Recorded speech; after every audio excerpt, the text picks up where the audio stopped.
Hi, my name is Heather Rangel. I'm the Press Information Officer with the Newport Beach Police Department. Today it's Tuesday, August 6th, and we're out here at Bonita Canyon Park celebrating National Night Out. Come join us and speak to some of our people. All right, we're here with one of our dispatchers, Brandy, and she's going to tell us a little bit about dispatch and what's going on in her booth tonight. Well, if you think you have what it takes to be a dispatcher, or if you want to give it a try, we have a laptop set up here with a typing test. The requirement to type as fast as a dispatcher, minimum requirement, is 40 words per minute, but some dispatchers are known to type as fast as 80 to 100 words per minute. So that's what we have as far as interactive. The rest is all learning 911 for kids. It's very important that kids know their address. And what I'm finding is a lot of kids don't know their home address, nor do they recognize where 911 is on iPhones or whatever kind of cell phone you have. So, biggest misconception, your cell phone knows where you live, or your cell phone knows exactly where you are. It really, truly doesn't. So if you can give us a hand and educate your kids on know your location, know your home address, and know how to call 911 in the event of an emergency, we can only get there faster and it'll help us out. Thanks, Brandy. Now we're here with SWAT Officer Demude, and he's going to tell us a little bit about SWAT and this awesome truck that we have behind us. Thank you, hey everybody. Officer Demude, as she introduced me. I'm with the SWAT team here at Newport Beach. For those of you that don't know, the SWAT team is the Special Weapons and Tactics team. We're there to respond to critical incidents and support patrol in any way where they don't necessarily have the resources to handle certain incidents. Behind us here we have the Bearcat, you can see. It's a Ford F-350 vehicle with special armor. We carry special tools on there that we need for certain call-outs, and the armor there protects us so we can stay in the vehicle and deal with a problem, but also be close enough to where we feel safe and protected by it. And now we are here with Canine Officer Wilson, and he's going to tell us a little bit about the Canine unit. Hey, how you guys doing? My name is Todd Wilson. I work Canine here for Newport Beach. We have 2 dogs in the Canine program. Both of them, ironically, are half-brothers. They both came from the Czech Republic. My dog is going to turn 6 in December. He just turned 5 this past December, so we've been partners for about 4 years now. The other dog's currently at home with his handler resting. I had the luxury of being here today, which is great. But both of our dogs are dual-purpose dogs, so what that means is they find people and things. They're trained to find articles as well as narcotics and people. And the type of work they do here for the city is amazing. You know, we do public events like this, and they also find bad guys, so they're able to have that balance, which is great. Now we're here with Emergency Services Coordinator Katie Ng, and she's going to tell us, Katie, what should the residents know when there's an emergency that's occurring? Well, Newport Beach is really prone to a lot of disasters and emergencies, but what residents need to know is where they live in the city and what disasters are they most vulnerable to. So, for example, if you live on the Peninsula, Balboa Island, any of the man-made islands, you need to understand that you could be affected by earthquakes, liquefaction, possible tsunamis in our community. Then if you live on the other side of town, say up in Newport Coast, Corona del Mar, you're more subject to wildfires, so taking those precautions and being ready to leave at a moment's notice. The City of Newport Beach has an emergency notification system called Alert OC. We encourage residents to sign up for Alert OC, and that way during an emergency or disaster, the city will notify you, tell you what's going on in your home or your neighborhood, and then you can make decisions whether or not you cannot come back home or whether you'll only be able to be allowed in for a short period of time to gather your belongings. Hopefully you have a disaster preparedness kit, and then you would go from there. Can you tell us how people can sign up for Alert OC? Yes, you can go to alertoc.gov and sign up your cell phone numbers, email addresses for you and all the members in your household, and that's how the best way we will communicate with you during an emergency.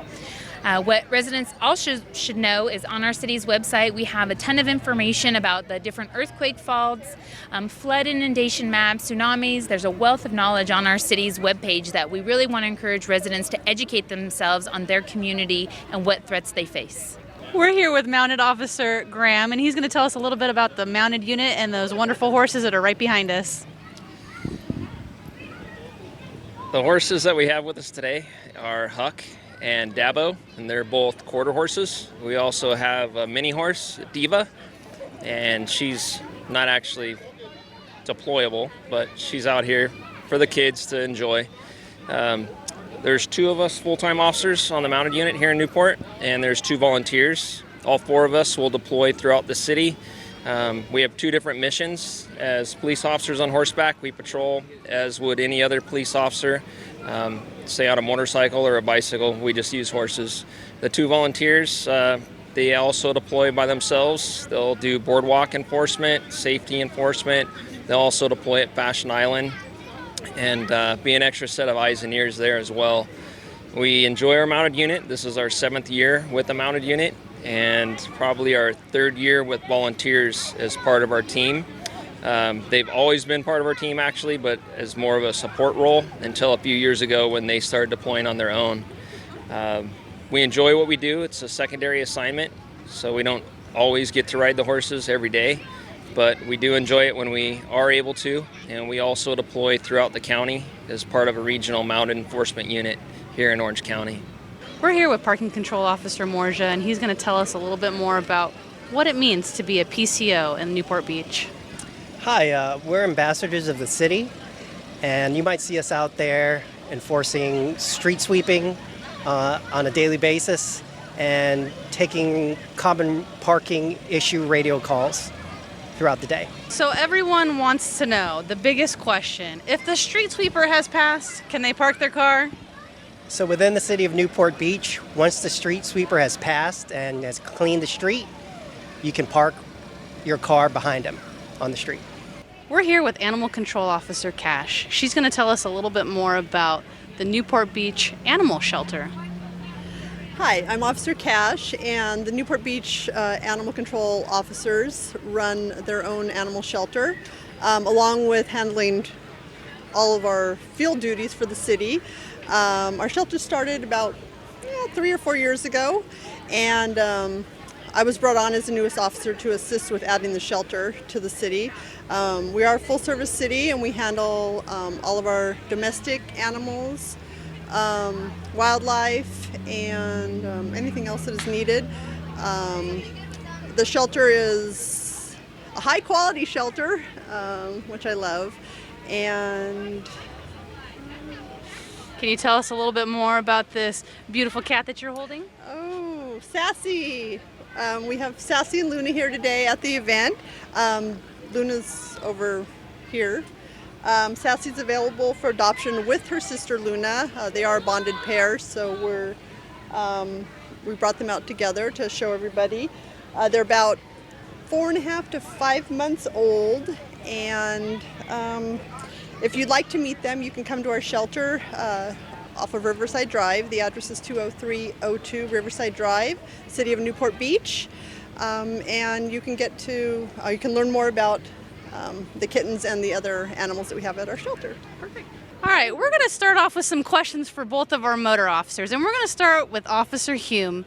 Officer Hume, tell us, what's the fastest someone has been going when you pulled them over, and why did you pull them over? The fastest I had someone going was 117 miles an hour down MacArthur Boulevard. And they got pulled over for their speed, and they got arrested for DUI. All right, now we're going to bounce over here to Officer Mansour, and we're going to ask him a different question. Tell us, what's the weirdest thing you've seen when you've pulled someone over for speeding? When I ask them, do I know or do they know why I pulled them over, and they say, I don't know. All right, Officer Hume, tell us about a typical day in your life being a motor officer. Well, I ride into the beautiful city of Newport Beach, which I can't complain about. Usually spend our mornings either getting breakfast, working a specific area that is having a problem with speeders or whatnot. We respond to a bunch of collision calls throughout the day, and then we usually try to go through the community and reach out to citizens that we might see. So always feel free to wave if you see one of us driving through your neighborhood. We're here with Pet Team Officer Eswine, and he's going to tell us a little bit more about our Peninsula Enforcement team. Well, we have 4 officers assigned to the Peninsula Enforcement team. We try and take care of all the little problems on the peninsula and a lot of the boardwalk stuff that our vehicles can't get to. We have a couple day bikes that work during the day to try and take care of those problems, and then my partner and I work at night to try and help with the bar closing and every other issue that happens at night on the peninsula. All right, we're here with Mayor Pro Tem Will O'Neill. Tell us, what is the importance of National Night Out in Newport Beach?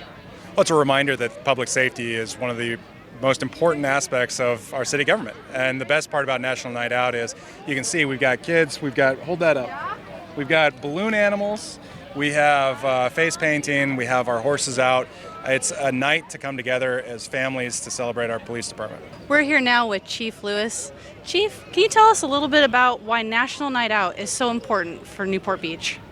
Well, I think the most important thing about National Night Out is it really is about community. It's all of us just being out, being neighbors, getting out, talking to each other about, things that are all important to us. But again, it gives us an opportunity just to be out with the people that we serve in sort of a non-traditional way, not necessarily when there's a problem or a call for service. It's just being here and being community, I think, is what's really special about it.